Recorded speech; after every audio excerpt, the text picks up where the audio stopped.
Hello everybody, John Craig here with Performance Plus Tennis. Welcome to today's video. We're going to break down the serve of Carlos Alcaraz, who just won the BNP Paribas Open in Indian Wells, California. And I had an opportunity to get out to Indian Wells and see him practicing, and he's made some changes in his serve that I think are worth noting that may help you with your serve. So we're going to get into that and more here today. And before we get started though, if you stick around until the end, I got a free gift for you that covers some key things that are going to help you with your serve. So hopefully you'll stick around for that. And let's go ahead and get started. So in the beginning, we've got Carlos on both sides here, current and before. And his setup with his stance is virtually identical. And I really love the way his feet are nice and wide apart. And he's got his feet set up so that he's beyond parallel to his target line. So he's going to enable him to get into a good, strong coil on his serve. Looks very, very good. And notice too here that he's got his weight forward on his front foot. He's got in his back heels in the air. He's set up to create a nice rocking motion, which will give him rhythm entering into his serve. So let's go ahead and watch him here on the left-hand side. As he does another little thing too. He does this little waggle, like his racket looks like he does like a little fake start with his hands. And then as he moves in, he brings it a little bit more forward and he rocks back. The heel comes down, the hands follow back, and he enters into the serve here, okay? And if we watch now from this side, the hands are about to separate away. I'm going to go over to the current one. Pretty much the same movement here, comes back. One thing you can see here that you really couldn't see on the other side is that he has a significant knee bend here on his back leg. He gets a nice flex in his back leg. He likes to sit down into that leg position. It just helps him create movement and rhythm that he really likes on his serve. So something you can also try to help create more rhythm in your serve if you feel a little stuck at the start. Okay. Now let's go to the left here and watch what he did before. And this is very interesting because this is something I'm really not an advocate of. And we're going to make marks here where his body is virtually, in a vertical position. His shoulders are absolutely horizontal. But when he enters into his tossing, you'll see his hand is rising, his body is tilting simultaneously, and his head is starting to go backwards. So by the time he gets to the point of release, his shoulders are in a pretty significant angle. The ball hasn't barely left his hand, really. There we go. Ball is still in his hand. And his head is leaning back. And for most recreational players, this would not be advisable because it's very easy for the ball to actually slip away and go too far forward. But clearly he practices enough so that he is able to do this. But I wouldn't advise that position, that tilting of the body early, and also the angle of his head going back. Look at it going on this angle. Usually is a disruptive movement for most recreational players. Okay, so let's carry on here. And the other thing that he does, that he used to do in his movement here, is his racket would actually point to the back fence. So this causes a little bit of an opening in the shoulder, a little bit of a roll, okay? And for most rec players, this is where the palm continues to roll and it rolls open and we get ourselves into a waiter's tray position. So this is really kind of ill-advised. You can see he's really got that racket pointing to the back fence. And by comparison, let's go over here to this new serve, you'll see that he brings the racket up alongside of him. The strings actually face, not that it's relevant, but the strings really face the target. Not that that's relevant to how he actually makes contact, but you can see here that his strings are actually facing more forward. The hand is more alongside of him and is very abbreviated. And what it does, it gets him into a good position here where his palm is a little more downward. The racket strings, while they're not that much downward, they're certainly more than they are over here on this side. So you can see he's made a significant adjustment in his take back. And I think part of it is, and I can't see it from the side view on the right, but I think what we see over here is kind of a counterbalance move. He's reaching pretty far out to behind him, and he's reaching pretty far forward to the front of him, so he can kind of be stable. And I think that if we could look at his serve now, we would see that he's leaning back less, and his hand is staying a little bit closer to him here, his right hand.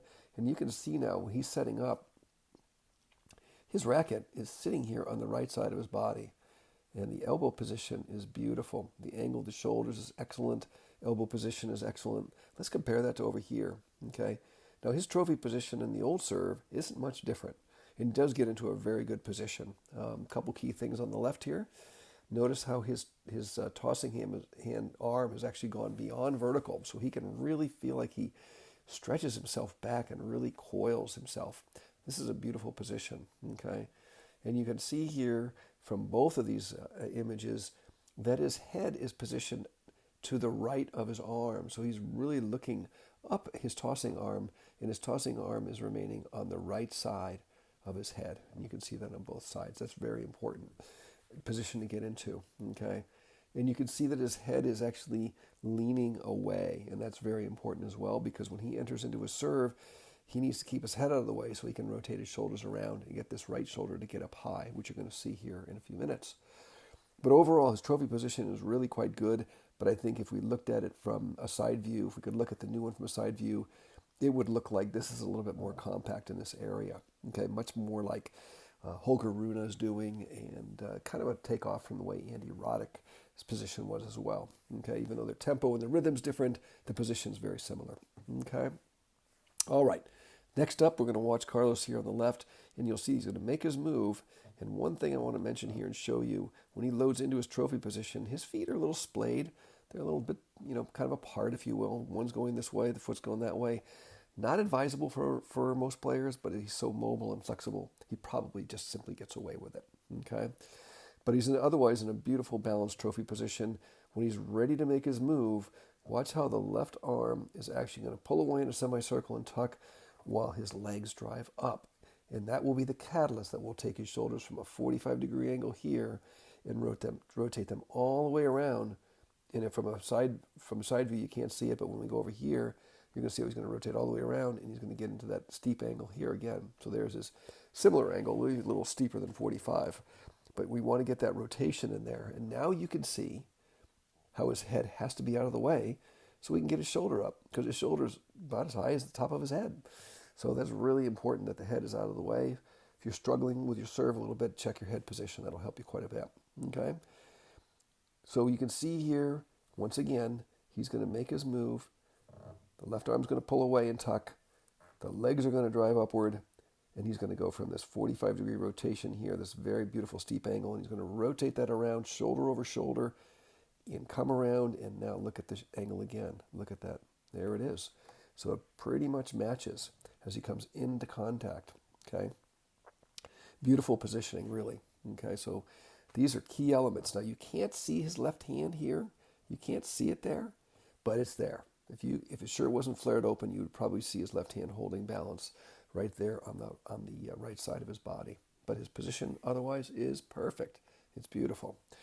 And if we go over to his older serve now, just kind of watch it at contact, he comes through and he turns it over, and he doesn't get quite the same degree of pronation as he does in his new serve, but you can see that the strings are actually facing a little bit more backwards, and you can see that his elbow is staying higher than his hand. Okay, that's a deliberate movement, by the way. He's trying to keep that upper arm up so that he can maximize that rotation, that pronation, where the racket's coming up on edge. Looks like it's going to cut the ball right in half, and then it just comes through and turns over, and now the strings are facing off to the right. Beautiful long axis pronation. Beautiful serve. Then he lands with great balance. Here he goes. And his left hand here now, this is interesting. See how his left hand's back and his foot's in the air? The left arm goes back as a counterbalance move, as does the right foot. Okay, and you've seen a lot of players do this over the years now. We've probably starting with Andy Murray, then Nick Kyrgios, Dominic Thiem. A lot of players now let that tossing arm fall back, but notice where it is when he hits contact. Right there, it's holding, and watch it stays there, stays there, stays there. Only when the ball's gone and he's landing does the foot go back, the hand go back as a counterbalance to the land and all the upward and forward energy he's putting into the serve. Okay. Finally, one other key point here. Notice how the left hand is leading. It's pulling first, the racket's falling, and the two almost match at the bottom. So at the lowest point of Carlos' racket, and he has a tremendous racket drop, by the way, his left hand is not too far away. Okay, most players are real close there. So if you're being told to keep your left arm up, be careful. You definitely want to stretch that left arm up, but you don't want to keep it there. You want to stretch it to coil yourself, and then you want to pull it away to uncoil and push with those legs, and up you go. Okay? Let's take a look over here on his latest serve here, and we're going to see that again. He's going to be here. Watch where his left hand is when his racket gets to the bottom. There's the bottom, and look where the left hand is. Okay? So lots of good things here that Carlos is doing to really improve his serve. And, the pros are constantly looking for the extra edge and those little things that will make a big difference in their performance. So the big takeaway really here, a couple things for you, is really what Carlos was doing on his serve before. This leaning back in this stage right here is ill-advised. I'd be very, very careful about this angle he's into when the ball is leaving his hand.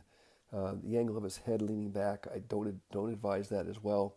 In fact, I'd like to see his head actually leaning a little bit forward at this stage to sort of counterbalance his movement. Okay. And then, of course, the racket going back towards the back fence. That's an issue that we want to be very careful about. You're much better off keeping the racket alongside of you right here with a bend in your elbow. That would be really much better position for your shoulder to generate rotational power from. Okay.